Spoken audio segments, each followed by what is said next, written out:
കൊച്ചിയിൽ ലഹരി സംഘങ്ങളെ പിടികൂടാൻ പോലീസ് പരിശോധനകൾ ആക്കിയിട്ടുണ്ട് എന്ന് city police commissioner Putta Vimaladitya news മലയാളത്തോട് പറഞ്ഞു. പൊതുജനം ഇക്കാര്യത്തിനായി പോലീസിന് വേണ്ട വിവരങ്ങൾ കൈമാറി സഹകരിക്കണമെന്നും അദ്ദേഹം അഭ്യർത്ഥിച്ചു. ഹോസ്റ്റലുകളിലും മറ്റിടങ്ങളിലും പരിശോധന ശക്തമാക്കുമെന്നും പുട്ട വിമലാദിത്യ പറഞ്ഞു. കൊച്ചിയിൽ ഇന്നലെ 3 മണിക്കൂറിനിടെ പോലീസ് 31 ലഹരിക്കേസുകളാണ് പിടികൂടിയത്. ഒപ്പം തന്നെ 191 പേരെ മദ്യപിച്ച് വാഹനം ഓടിച്ചതിനും പിടികൂടിയിട്ടുണ്ട്. NDPS ആക്ട് അതായത് അബ്കാരി നിയമം അനുസരിച്ച് 31 കേസുകൾ കൂടി രജിസ്റ്റർ ചെയ്ത് കഴിഞ്ഞിരിക്കുന്നു. എന്തായാലും Kochi city police commissioner Putta വിമലാദിത്യയാണ് നമ്മോടൊപ്പം ചേരുന്നത്. സാറ്, ഇന്നലെ 3 മണിക്കൂറിനിടയിലാണ് ഈ 36 കേസുകൾ ലഹരി കേസുകൾ പിടികൂടിയത്. എന്താണ് കൊച്ചിയിൽ സംഭവിച്ചുകൊണ്ടിരിക്കുന്നത്? ഇന്നലെ നമ്മൾ കൊച്ചി സിറ്റിയിൽ കോമ്പിംഗ് ഓപ്പറേഷൻ നടത്തിയിട്ടുണ്ട്. രാത്രി 11 മണി മുതൽ 1 മണി വരെയാണ് നടത്തിയത്. അതിനകത്ത് പല ഭാഗങ്ങളിൽ പോലീസ് ശക്തമായ സാന്നിധ്യം ഉണ്ടായിരുന്നു. വെഹിക്കിൾ ചെക്കിങ്, മറ്റു ആൾക്കാരെ ചെക്കിങ് ചെയ്തിട്ടുണ്ട്.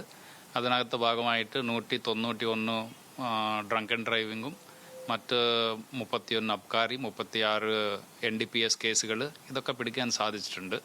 അപ്പോൾ ഇത് കൂടുതൽ ശക്തമായിട്ട് തന്നെ തുടർന്ന് കൊണ്ടുപോകാൻ വേണ്ടിയുള്ള നടപടിയാണ് നമ്മൾ എടുക്കുന്നത്. സാർ, ഈ കൊച്ചിയിൽ അതോടൊപ്പം തന്നെ ഈ വിദ്യാർത്ഥികൾക്കിടയിൽ ലഹരി ഉപയോഗം ഭയങ്കരമായി കൂടി വരുന്നുണ്ട്. നമ്മൾ എങ്ങനെയാണ് ഇതൊന്ന് ബ്ലോക്ക് ചെയ്യാനുള്ള, അല്ലെങ്കിൽ ഈ ലഹരിയുടെ വരവ് തടയാനുള്ള എന്ത് നീക്കമാണ് നമ്മൾ നടത്താൻ പോകുന്നത്?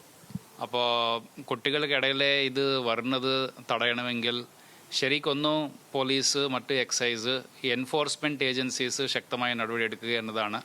നമ്മൾ ഈ റീസെൻ്റ്ലി നല്ല രീതിയിൽ നടപടി എടുക്കുന്നുണ്ട്. കുറേ കമേർഷ്യൽ ക്വാണ്ടിറ്റി കേസുകൾ പിടിക്കുന്നുണ്ട്. അതിൻ്റെ അർത്ഥം ഈ ചെറിയ ക്വാണ്ടിറ്റിയിൽ വിൽപ്പന ചെയ്യുന്ന ആൾക്കാർ മാത്രമല്ല, കുറേ സോഴ്സിലേക്ക് പോയിട്ട് കുറേ ആൾക്കാരെ നമ്മൾ പിടിക്കാൻ സാധിച്ചിട്ടുണ്ട്.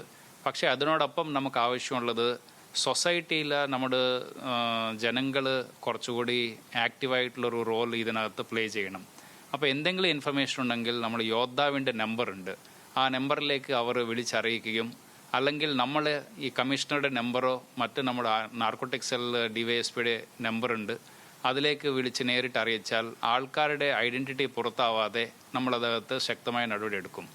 രണ്ടാമത്തത്, ഇപ്പോൾ കുറേ ആൾക്കാർ പുറത്ത് നടക്കുന്ന സമയത്ത് ഇത് വിൽപ്പന നടക്കുന്ന കുറേ സ്ഥലങ്ങൾ അവർ കാണുന്നുണ്ട്. പക്ഷേ അത് ആർക്ക് റിപ്പോർട്ട് ചെയ്യുന്നില്ല, അതിനെപ്പറ്റി ഒന്നും സംസാരിക്കുന്നില്ല. അപ്പോൾ ഇതൊക്കെ സംസാരിച്ച് തുടങ്ങണം. സൈലൻസ് ബ്രേക്ക് ചെയ്യുക എന്നതാണ് ഏറ്റവും വലിയ ആവശ്യം ഈ സമയത്ത് നമുക്ക്. മൂന്നാമത്തത്, നമ്മൾ ഈ വരാൻ പോകുന്ന സമയം വെക്കേഷൻ സമയമാണ്. അപ്പോൾ കുട്ടികളുടെ എക്സാമിനേഷൻ തീരാൻ പോകുന്നുണ്ട്. അത് കഴിഞ്ഞിട്ട് അവർ ആക്റ്റീവായിട്ടുള്ള ഒരു പോസിറ്റീവ് ഏരിയാസിലേക്ക് അവർ സമയം ചെലവഴിക്കാനുള്ളൊരു സംവിധാനങ്ങൾ എന്തെങ്കിലും ചെയ്യാൻ പറ്റുമെന്ന് നമ്മൾ സീരിയസ് ആയിട്ട് തന്നെ ആലോചിക്കുന്നുണ്ട്. കൂടാതെ ബോധവൽക്കരണം നമ്മൾ കൂടുതൽ ചെയ്യാൻ ഉദ്ദേശിക്കുന്നുണ്ട്. അപ്പോൾ ബോധവൽക്കരണം ഇതുവരെ നമ്മൾ സ്റ്റുഡൻസിനാണ് ചെയ്തത്. ഇപ്പോൾ പേരൻസ്ക്കും ടീച്ചേഴ്സ്ക്കും ആവശ്യമുള്ള ബോധവൽക്കരണം അതിനുവേണ്ടി സെപ്പറേറ്റ് ആയിട്ടുള്ള സിലബസ് ഒരെണ്ണം ഉണ്ടാക്കിയിട്ട് ചെയ്യാൻ ഉദ്ദേശിക്കുകയാണ്. അപ്പോൾ അടുത്ത ഒരു ഇൻ്റർവെൻഷൻ പ്രോഗ്രാമാണ് തുടങ്ങുന്നത്. അതിൻ്റെ അർത്ഥം, ഇപ്പോൾ ഉപയോഗിക്കുന്ന ആൾക്കാരെ നമ്മളൊന്നും ചെയ്യുന്നില്ല. അപ്പോൾ ഉപയോഗിക്കുന്ന ആൾക്കാരെ നമ്മൾ ഇത് അതിൻ്റെ അടിമകളായി മാറുന്നുണ്ടോ അല്ലെങ്കിൽ അതിൻ്റെ യൂസേഴ്സായി മാറുന്നുണ്ട് എന്നത് നമ്മൾ കണക്കിലെടുത്തിട്ട് അവർക്ക് കൗൺസിലിംഗ്, മറ്റ് അഡിക്ഷൻ്റെ പ്രോഗ്രാമിലേക്ക് കൊണ്ടുപോകാൻ വേണ്ടി അവരെ സപ്പോർട്ട് ചെയ്യാനുള്ള ഒരു പദ്ധതി കൂടെ നമ്മൾ തുടങ്ങാൻ നോക്കുന്നുണ്ട്. അദ്ദേഹം പറഞ്ഞതുപോലെ തന്നെ ജനങ്ങളുടെ ഭാഗത്തുനിന്ന് കൂടി ഒരു സഹകരണം ഉണ്ടായാൽ മാത്രമേ കൂടുതൽ ആളുകളെ പിടികൂടാൻ കഴിയുകയുള്ളൂ.